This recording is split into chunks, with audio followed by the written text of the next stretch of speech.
যুবকেরা শোনো, আল্লাহ তাআলা আমাদের যে দেহটা বানিয়েছেন, জন্ম থেকে 25 বছর পর্যন্ত গ্রোথ বলক, এই সময়ে কি পড়ে বোঝা যায় না। আর এই সময়ে যে ফুর্তি আনন্দ, এটা কোনো আনন্দ না, এটা অস্থিরতা। জীবন শুরু হবে 25-এর পরে। যদি 30 থেকে মৃত্যু পর্যন্ত জীবন পেতে চাও, মৃত্যু নয় জীবন, জীবন মৃত নয়, সত্যিকারের জীবন, যে জীবনে ফুর্তি থাকবে, কর্ম থাকবে, শান্তি থাকবে, এই রকম জীবন পেতে চাও, তাহলে আমার কথাটা একটু মন দিয়ে শোনো। আল্লাহ তাআলা যে নিয়মে বানিয়েছেন, প্রকৃতির সাথে যুদ্ধ করে আমরা জিততে পারবো না, আল্লাহর প্রকৃতিকে মেনে নিতে হবে।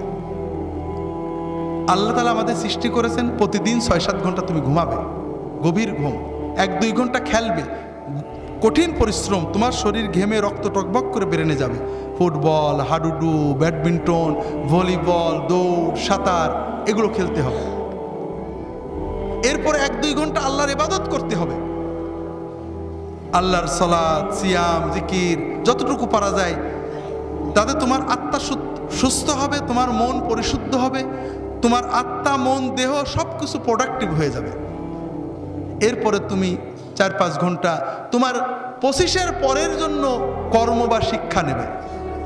এইভাবে যদি তুমি চলো, তাহলে তোমার জীবন গতিশীল হবে, তোমার জীবন ইনশাআল্লাহ মৃত্যু পর্যন্ত সচল থাকবে।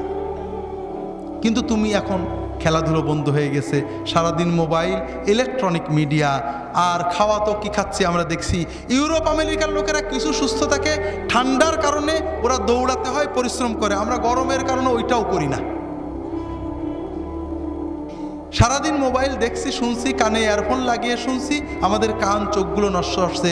রাতে জেগে জেগে মোবাইল করছি, কথা বলছি, আমাদের ব্রেনটা ক্রেজি হয়ে যাচ্ছে, আমরা বুঝতে পারছি না, তবে আমাদের লেখাপড়া নষ্ট হচ্ছে। কিন্তু সবচেয়ে বড় ক্ষতি হলো অশ্লীলতা, ছবিতে অশ্লীলতা, গানে অশ্লীলতা, সিনেমায় অশ্লীলতা। এই যে কিছুদিন আগে কিং খান গান গেয়ে গেলেন, অশ্লীলতা ছিল না? কিছু মানুষ কোটি কোটি টাকা কামাই করছেন এই সব অনুষ্ঠান, কিন্তু আমাদের যুবকদের কি হচ্ছে, অস্বীকার করার উপায় নেই। তাদের ভিতরে অস্থিরতা জন্ম নেয়, তাদের মনে হয় আমি আরও দেখি, টিভিতে বন্ধ হয়ে গেল, দেখি পাশের বাড়ির মেয়ের সাথে দেখা যায় কিনা, এইটা করা ওর অস্থিরতা, ওর পড়তে মন চায় না, ওর মোবাইল করতে মন চায়, ওর মনে হয় গল্প করি, এরপরে ও পাপের পথে চলে যায়, এরপরে হিরোইন ধরে, এরপরে ইয়াবা ধরে, এরপরে লেখাপড়া নষ্ট হয়ে যায়, ওর 25 হতে হতে ওর জীবনটা ক্ষতিগ্রস্ত হয়ে যায়, এর পরের জীবন মৃত হয়ে যায়, বাঁচতেও পারে না, মরতেও পারে না, ও হিরোইন গ্রহণ করে, মাদক গ্রহণ করে, এইভাবে সমাজটা আস্তে আস্তে ধ্বংস হয়ে যাচ্ছে, ঠিক না ভাই?